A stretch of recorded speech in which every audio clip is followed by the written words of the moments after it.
obviously people in the academic. Apologies. Okay. Go ahead. Obviously, people who've been to the academic street meetings will know all about the Race Equality Charter. We were pretty preoccupied with it for most of last year. But for those who don't, it's a kind of kite mark that universities apply for. And it's run by an organisation called Advance HE, which I believe used to be funded by the government partly, but now is funded by its members, which are universities.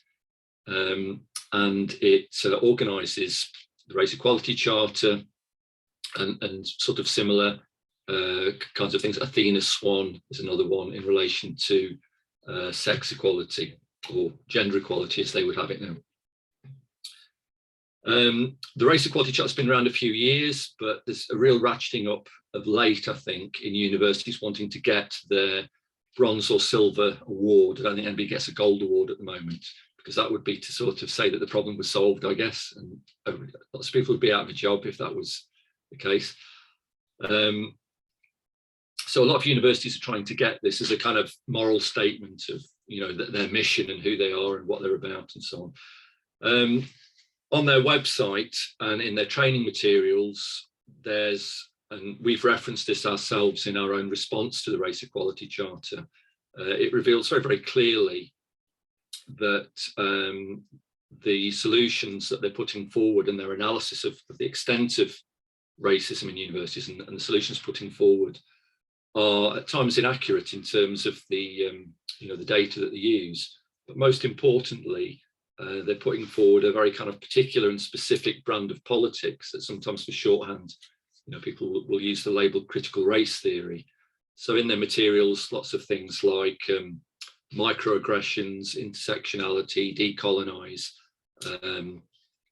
unconscious bias training, all of these things are there. And in fact, all of these things are being conveyed to universities, that you need to do these things if you want the charter, and they're doing that. Now, at the weekend before last, a couple of Tory MPs kind of challenged Advance HE and accused them of egregious wokery, which I don't think is wrong, actually, but I think the intervention was a little bit clumsy. It would have been better coming from us, I think. We would have been able to nail them a little bit more, but a good thing that they did that because it opened things up. And the head of Advance HE, Alison Johns, responded. The EDI community, it's quite a vast community, sort of rallied round Advance HE. How can these people criticise anti-racism? It's kind of got its sort of moral status and it shouldn't be challenged. Alison Johns was asked to write a response to this for a website called WonKHE, and she did.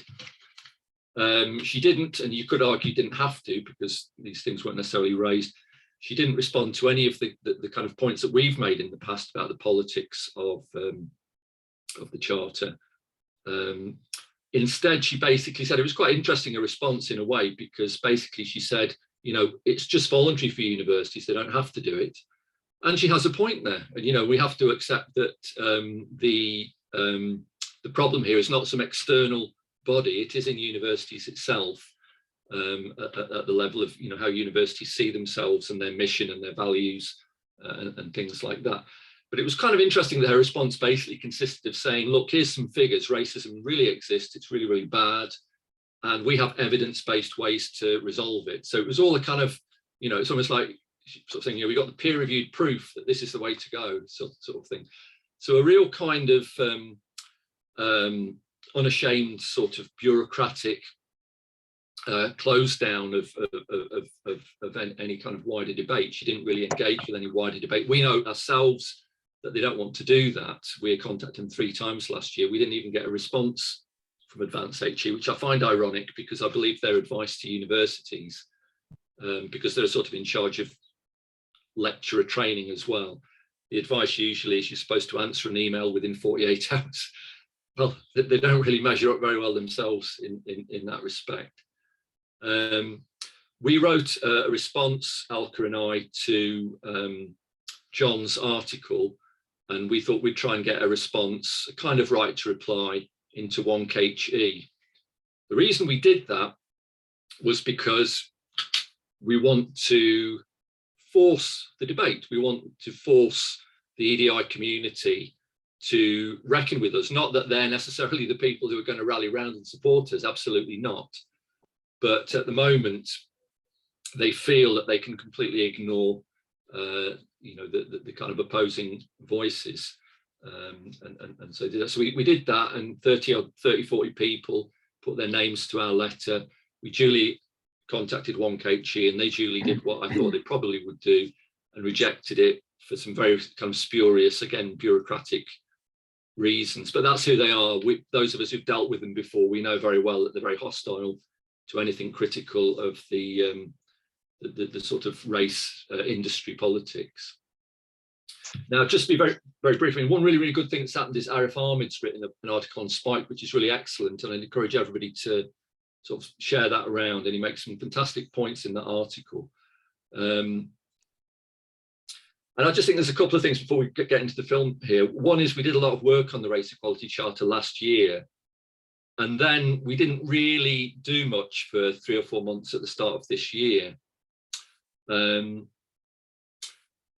But I think what you can see is this is an issue that can come up. You know, we don't necessarily know where or when or why, but it could become a thing in the way that Stonewall, for example, has become a thing. And one of the points we want to make, I think, is that the Race Equality Charter is so many parallels potentially with what's happening with Stonewall.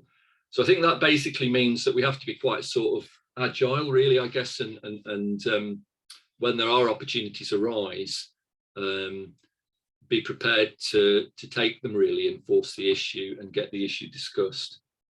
I think the second thing is the Race Equality Charter is being pushed at so many universities now. Just hearsay and things at my university. I messaged around a thing today for people on the academic street, which was, on the face of it, seems a small thing, but I was quite struck by it. It was the anonymous reporting tool whereby students and staff can report people anonymously for microaggressions, that kind of thing.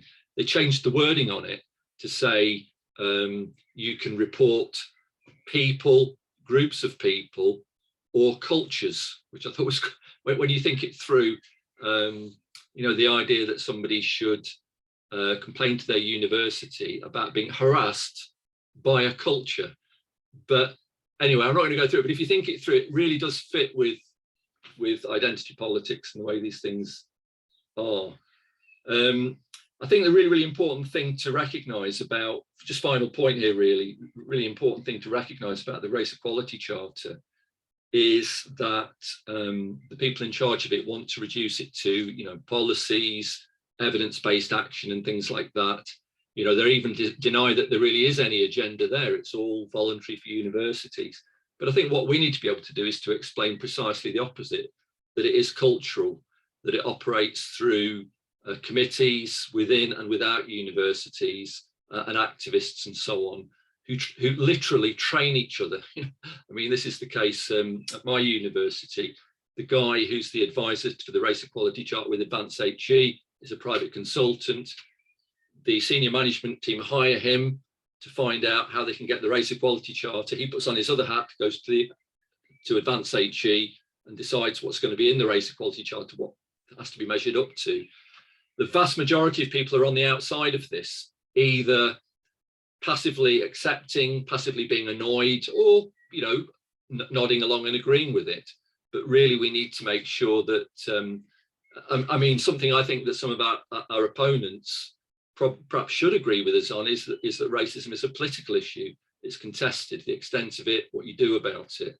And so we really want to kind of open that up. So that's all I wanted to say right there. And I guess there's the film to show now, isn't there? And I think the things we need to think about are precisely those things, how we intervene.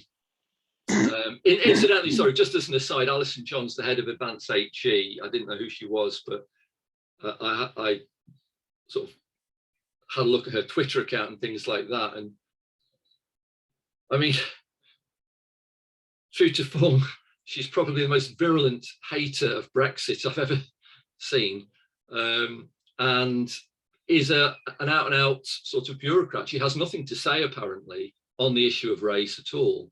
other than to sort of say, you know, universities have to get this certificate and display it, and you know, so it's all bound up with a kind of credential-oriented sort of moral focus for universities, in the absence of a knowledge, you know, and a sort of open debating focus for universities. You know, this is where they see the future. Anyway, I'll leave it there. Thanks, Kerry. Thank you so much, Jim. I'm just going to take you out of the spotlight. Yeah. Really, that's what it's called. Hang on a minute.